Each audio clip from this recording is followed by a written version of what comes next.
आइए अब हम मिसेल निर्माण की प्रक्रिया को उदाहरण के द्वारा समझते हैं। इसे हम साबुन के उदाहरण के द्वारा जानते हैं। जैसा कि आप जानते हैं, साबुन उच्च वसीय अम्लों के सोडियम या पोटेशियम लवण होते हैं। उदाहरण के लिए सोडियम स्टीरेट, जिसका सूत्र होता है C17H35COO,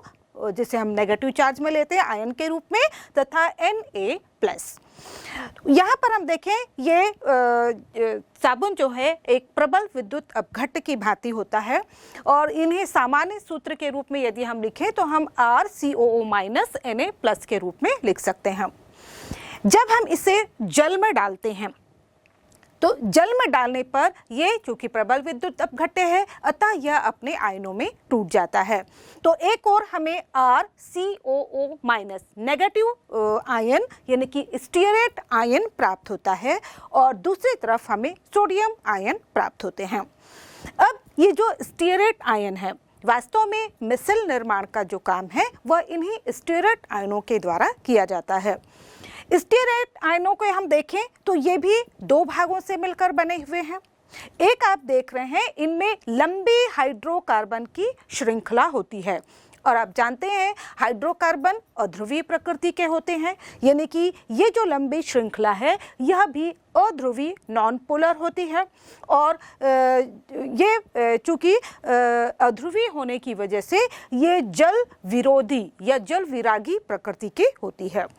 दूसरी ओर जो COO- आयनिक सिरा जो होता है वह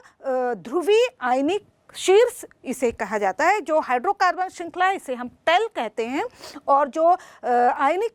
हेड है, ध्रुवीय आयनिक शीर्ष या हेड इसे कहा जाता है। और ये जो सिरा चूंकि आयनिक है, पोलर है और इसीलिए यह जल स्नेही प्रकृति का होता है।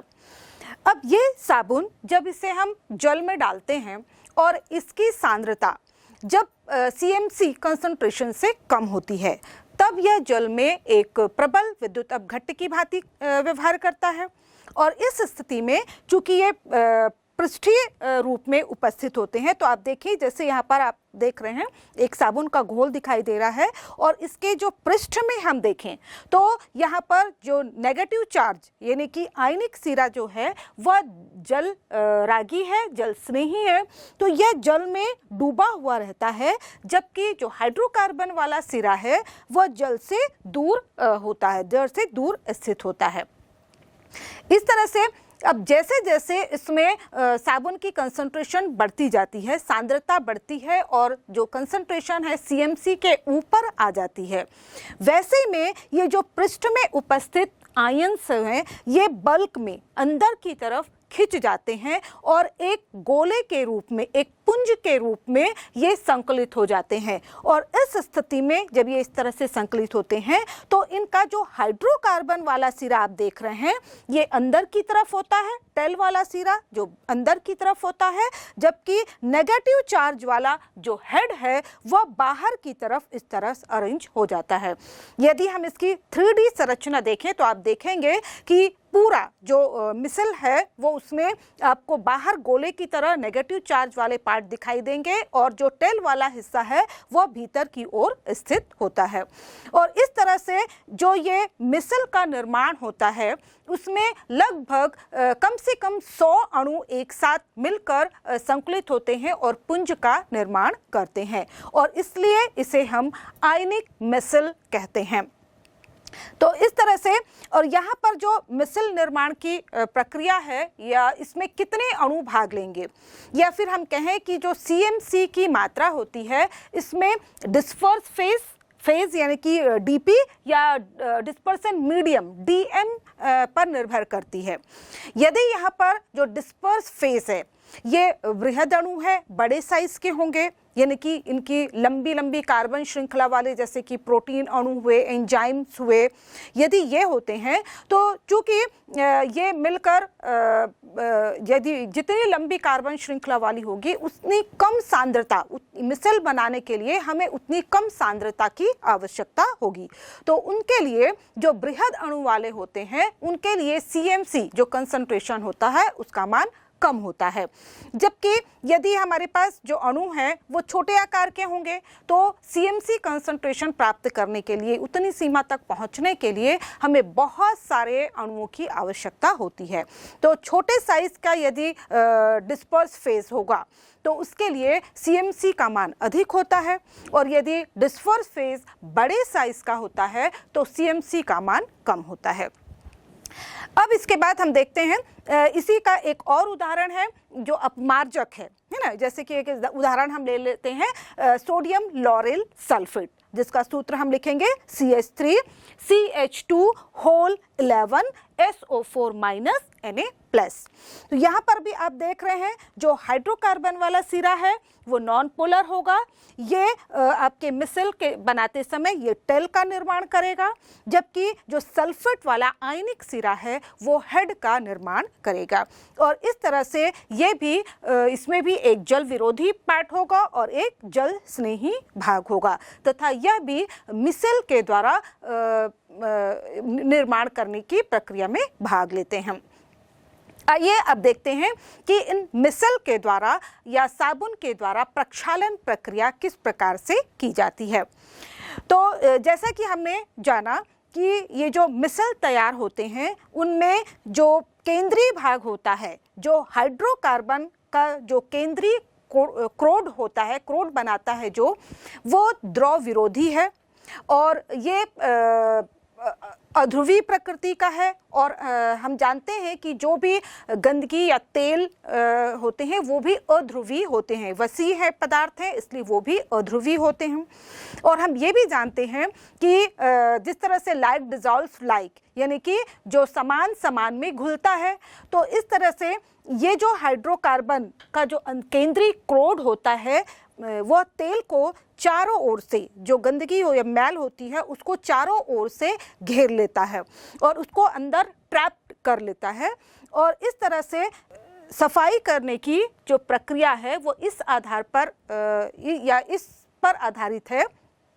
कि इसमें साबुन के कण तेल की बूंदों के चारों ओर एकत्रित होकर इस प्रकार से मिसेल का निर्माण करते हैं कि इसमें साबुन के जो हाइड्रोकार्बन वाला सिरा है वह केंद्र जो तेल की बूंदों में डूबा हुआ रहता है, जबकि जो ऋणात्मक सिरा होता है, वह आयनिक सिरा होता है, वह बाहर की ओर कांटों की तरह उभरा हुआ होता है। और इस तरह से ये तेल के बूंदों को चारों तरफ से ट्रैप कर लेते हैं अपने अंदर। और इस तरह से यहाँ पर यदि हम थोड़ा सा यहाँ पर कपड़े को रगड़ दें तो यहाँ पर इनके निकलने की क्रिया और आसान हो जाती है, क्योंकि यहाँ पर जो बाहर वाला ऋणावेशित भाग होता है वो जल स्नेही होता है और जल के साथ जैसे ही इंटरैक्शन होता है ये जल के द्वारा खींच लिया जाता है। और यहाँ पर जैसे ही हम इसको कपड़े को रिंस करते हैं ये पूरी गंदगी यहाँ से दूर हो जाती है। यहाँ पर एक बात और होती है, क्योंकि ये सभी जो मिसल के कण होते हैं ऋणावेशित है, बाहरी सिरा इनका ऋणावेशित होता है और इसीलिए ये आपस में मिलकर पुंज का निर्माण भी नहीं कर पाते हैं। और ना ही यहाँ पर एक बार जो तेल या गंदगी है इन साबुन के घेरे में ट्रैप्ड हो जाती है तो वो वापस तेल और गंदगी निकलकर कपड़े में नहीं जा पाती है। और इस तरह से मिसल के द्वारा जो साबुन है कपड़े को स्वच्छ करने की प्रक्रिया में सहायक होता है। आइए अब जानते हैं कोलाइड निर्माण की विधियों को। जैसे कि हमने जाना जो द्रवस्नेही कोलाइड होते हैं वे परिक्षेपण माध्यम में परिक्षिप्त प्रावस्था को डालने मात्र से और या फिर गर्म करने मात्र से तैयार हो जाते हैं, यानी कि इनके बनाने के लिए हमें विशेष तकनीकी की आवश्यकता नहीं होती है। लेकिन जो द्रव विरोधी कोलाइड होते हैं उन्हें बनाने के लिए हमें भिन्न भिन्न तकनीकों का उपयोग करना पड़ता है। तो ये जो भिन्न भिन्न तकनीकें होती हैं, विधियां हैं, उन्हें हम दो भागों में बांट सकते हैं। एक होती हैं संघनन विधियां और दूसरी होती हैं परिक्षेपण विधियां। यदि हमारे पास जो अणु है या परिक्षिप्त प्रावस्था है वो कोलाइडल रेंज से कम है यदि उसकी साइज़ छोटी है तो ऐसी स्थिति में हमें बहुत सारे छोटे छोटे अणुओं को मिलाकर यानी कि संघनित करके एक बड़ा अणु बनाना होता है जिसका आकार कोलाइडल रेंज में आता है। इस प्रकार की जो विधियां होती हैं उसे हम संघनन विधियां कहते हैं। दूसरी ओर यदि हमारे पास जो कोलाइडी कण है यदि उसका आकार बड़ा है तो उसे हम कई टुकड़ों में तोड़कर, है ना, बड़े टुकड़े को हम छोटे छोटे टुकड़ों में विभाजित करके और फिर उन टुकड़ों को परिक्षेपण माध्यम में डिस्पर्स करके कोलाइडल तंत्र का निर्माण करते हैं। तो इस प्रकार की विधियों को हम परिक्षेपण विधियां कहते हैं। आइए अब जानते हैं संघनन विधियों के कुछ उदाहरण। संघनन विधियों में रासायनिक विधियां आती हैं और रासायनिक प्रक्रियाओं में हम देखेंगे कि विभिन्न प्रकार की ये द्वि अपघटन डबल डिकम्पोजिशन के द्वारा बनाया जा सकता है, ऑक्सीकरण, अपचयन या फिर जल अपघटन की प्रक्रिया के द्वारा ये इस प्रकार के कोलाइड तंत्र बनाए जा सकते हैं। उदाहरण के लिए हम देखते हैं यदि हमें आर्सेनिक सल्फाइड का कोलाइड बनाना होता है तो इसके लिए हम आर्सेनिक का ऑक्साइड लेते हैं तथा इसमें H2S गैस प्रवाहित करते हैं और यहाँ पर हम देखें कि आर्सेनिक सल्फाइड भी टूटता है अपने आयनों में तथा जो H2S है वह भी अपने आयनों में टूटता है और इस प्रकार से आर्सेनिक का सल्फाइड हमें प्राप्त होता है। तो इस तरह से आर्सेनिक सल्फाइड का कोलाइड तंत्र हमें मिलता है। तो ये जो प्रक्रिया हुई इसमें रासायनिक अभिक्रिया जो होती है वो होती है द्विक अपघटन या डबल डिकम्पोजिशन। दूसरा है यदि हमें सल्फर का सोल बनाना है तो इसके लिए हम सल्फर डाइऑक्साइड तथा H2S गैस का उपयोग करते हैं। यहाँ पर जब इनके बीच क्रिया होती है तो यहाँ पर हम देखें कि सल्फर का H2S में सल्फर ऑक्सीकृत होकर सल्फर के अणु के रूप में या कोलाइड कण के रूप में हमें प्राप्त होता है और इस तरह से हमें सल्फर का कोलाइड तंत्र प्राप्त होता है। इसके बाद यदि हमें गोल्ड का रासायनिक विधि से गोल्ड का सॉल्ट बनाना होता है तो इसके लिए हम गोल्ड क्लोराइड का इस्तेमाल करते हैं। गोल्ड क्लोराइड की क्रिया जब के जलीय विलयन में जब हम फॉर्मेल्डिहाइड मिश्रित करते हैं तो उससे हमें गोल्ड का सॉल्ट प्राप्त होता है। और यहाँ पर हम देख रहे हैं कि एल्यूमिनियम क्लोराइड से एल्यूमिनियम में ये परिवर्तित हो रहा है, यानी कि यहाँ पर गोल्ड का अपचयन क्रिया के द्वारा सॉल्ट तैयार हो रहा है। इसी तरह से यदि हमें फेरिक हाइड्रोक्साइड का सॉल्ट बनाना होता है तो यहाँ पर हम फेरिक क्लोराइड को जल के साथ जल अपघटित करते हैं, जल के साथ मिश्रित करके जब हम इसका गर्म करते हैं तो यहाँ पर फेरिक क्लोराइड जल अपघटित होता है और हमें फेरिक हाइड्रोक्साइड का सॉल्ट प्राप्त होता है। तो ये रासायनिक विधियां हैं, रासायनिक अभिक्रियाएं हैं जिनके द्वारा हम भिन्न भिन्न प्रकार से सॉल्ट तैयार करते हैं। यहाँ पर हम देख रहे हैं कि जो आर्सेनिक ऑक्साइड था या यहाँ पर हम देख रहे हैं जो सल्फर है H2S के रूप में और यहाँ पर ऑरिक क्लोराइड है या फिर फेरिक क्लोराइड है। ये जो कण हैं ये छोटे आकार के होते हैं और इस तरह से जब हम इनके प्रोडक्ट बनाते हैं, जो उत्पाद बन रहे हैं, ये यहाँ पर पुंजित होकर संकलित होकर एक कोलाइड रेंज में आ जाते हैं। इनका आकार कोलाइड रेंज में आ जाता है और इस तरह से हमें कोलाइड तंत्र प्राप्त होता है। इसके बाद दूसरे प्रकार की जो विधियां हैं वो हैं परिक्षेपण विधियां। परिक्षेपण विधियां में कई विधियां हैं, उसमें से एक विधि है आपकी यांत्रिक विधि। यांत्रिक विधि में हम एक प्रकार के उपकरण का उपयोग करते हैं जिसमें कि दो पत्थर के, यहाँ पर दो डिस्क जैसे कि आपको दिखाई दे रहे हैं, दो डिस्क होते हैं जो कि एक दूसरे के विपरीत गति करते रहते हैं और इन दोनों डिस्क के बीच काफ़ी कम जगह होती है, बहुत ही कम जगह होती है। इतनी जगह होती है कि उसके बीच में आने वाले जो कण होंगे वो कोलाइडल रेंज में आएंगे। जब यहाँ पर ऊपर से हम इसमें परिक्षिप्त प्रावस्था और परिक्षेपण माध्यम को डालते हैं तो वो उनके बीच, जब ये डिस्क के बीच इनके घूमती है, तो उस स्थिति में जो परिक्षिप्त प्रावस्था होती है उसके कण छोटे छोटे आकार में आकर परिक्षेपण माध्यम में फैल जाते हैं और इस तरह से हमें यांत्रिक विधि के द्वारा कोलॉइड तंत्र प्राप्त हो जाता है। दूसरे प्रकार की जो विधि है वो है विद्युतीय विघटन, या जिसे हम कहते हैं ब्रेडिंग आर्क विधि।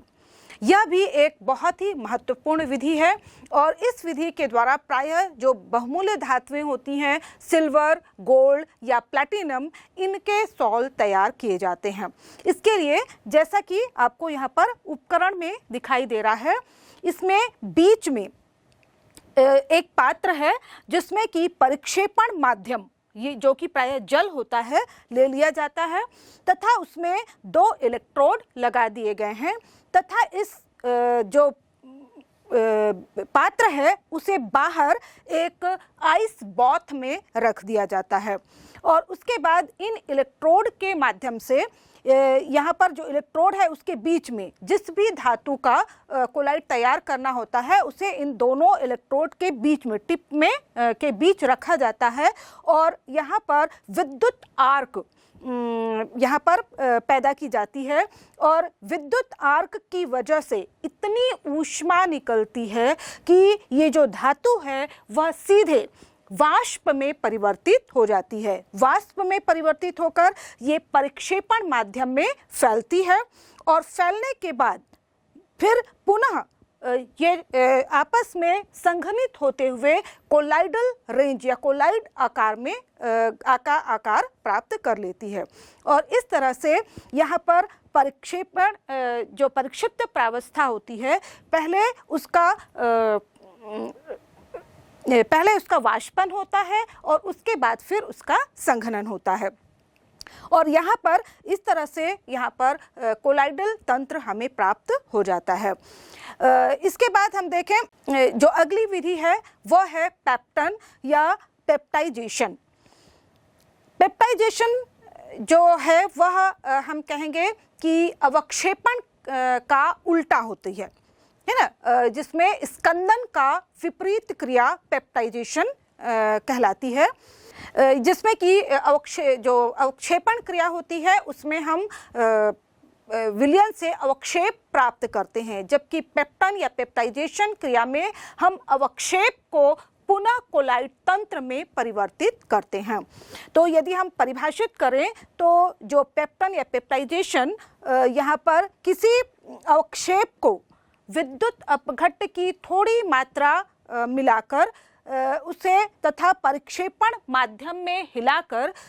जब उसे कोलाइड तंत्र में परिवर्तित किया जाता है तो यह क्रिया पेप्टन या पेप्टाइजेशन कहलाती है। आइए इसे हम फेरिक हाइड्रोक्साइड के उदाहरण के द्वारा समझते हैं। इसके लिए हमें फेरिक हाइड्रोक्साइड का ताज़ा बना हुआ अवक्षेप लेना होगा। जैसा कि आप देख रहे हैं यहाँ पर यह अवक्षेप आपको दिखाई दे रहा है जो कि बीकर के नीचे पेंदी पर यह सेटल डाउन है, यहाँ पर एकत्रित है। अब चूंकि यह अवक्षेप अवस्था में है तो इसके कणों का साइज कोलाइडी रेंज से अधिक है और हमें यहाँ पर पेप्टीकरण की प्रक्रिया के द्वारा इन बड़े साइज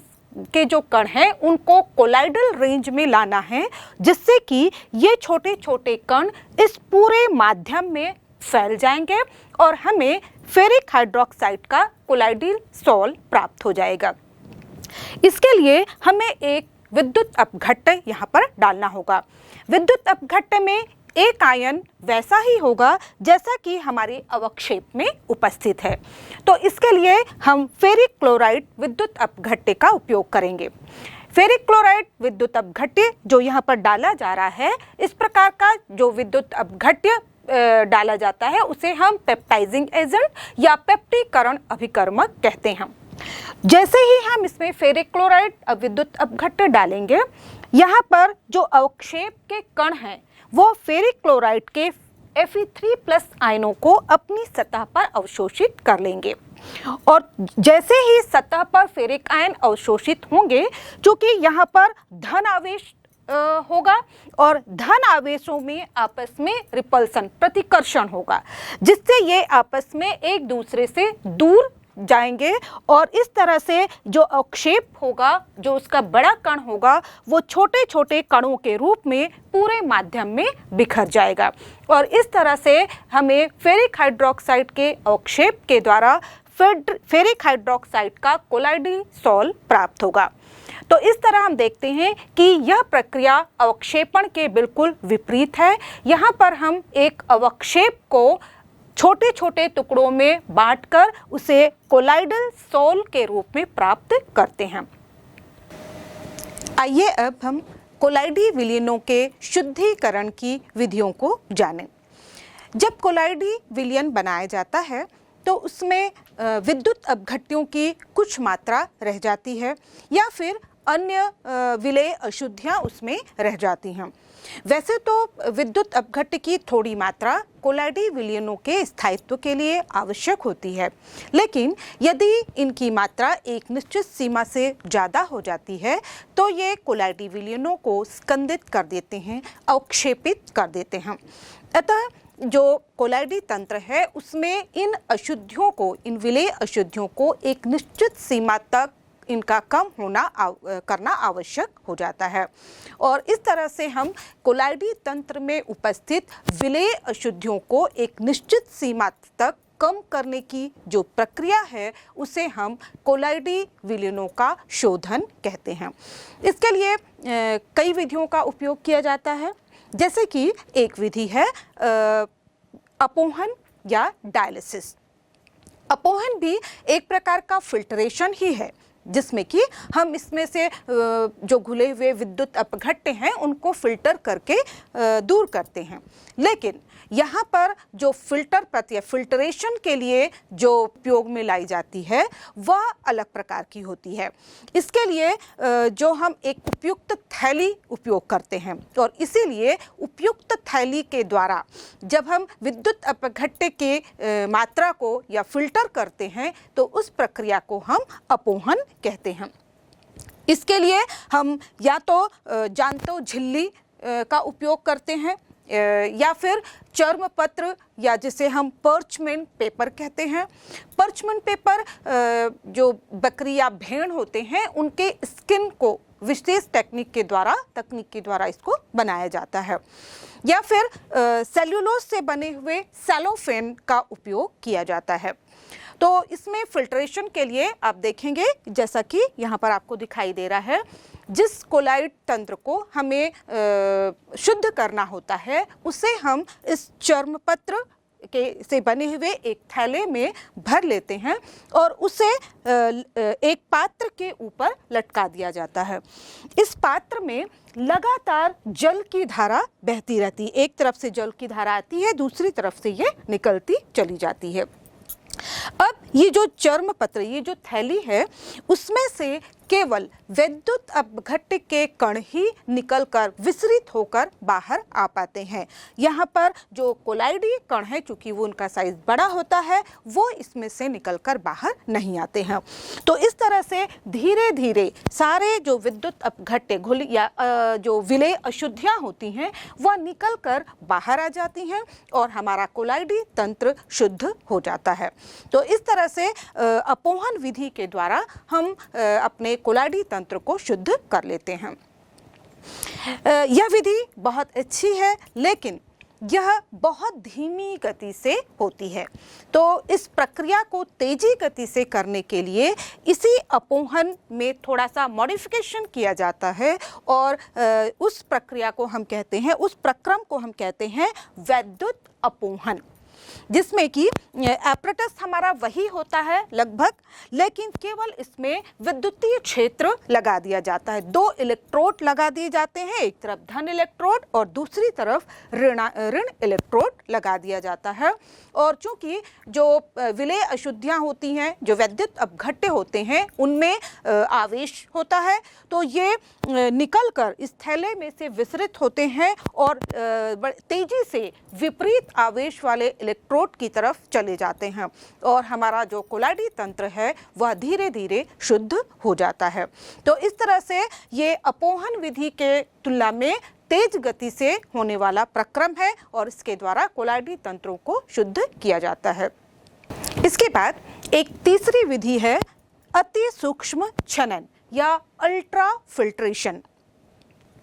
अल्ट्रा फिल्ट्रेशन में एक विशेष प्रकार के फिल्टर पत्र का उपयोग किया जाता है। जैसे कि हम जानते हैं जो सामान्य फिल्टर पत्र होते हैं उनके पोर साइज काफ़ी बड़े होते हैं और इसलिए इसमें से विद्युत अपघट्टों के साथ साथ विलेय अशुद्धियों के साथ साथ इसमें से कोलाइडी कण भी आसानी से फिल्टर हो जाते हैं। अतः इसके लिए एक विशेष प्रकार के फिल्टर पत्र का निर्माण किया जाता है जिसमें कि इनके जो पोर साइज हैं उनको छोटा किया जाता है और इसके लिए एक विशेष प्रकार के कोलोडियन मिश्रण में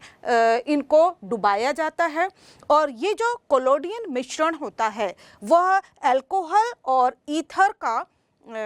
मिश्रण होता है जिसमें कि 4% नाइट्रोसेल्युलोज का विलयन मिला दिया जाता है। इस प्रकार जो कोलोडियन मिश्रण तैयार होता है इसमें फिल्टर पत्र को डुबा दिया जाता है और इसके बाद इसे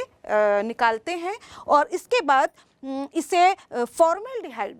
फॉर्मेल्डिहाइड के द्वारा इसमें डिप करके इसे पुनः सुखाया जाता है जिससे ये काफ़ी कठोर हो जाता है और इस तरह से इस प्रकार तैयार जो फिल्टर पेपर होता है वो विशेष प्रकार का फिल्टर पेपर है और इसका उपयोग हम कोलाइडी तंत्र के शुद्धिकरण के लिए करते हैं।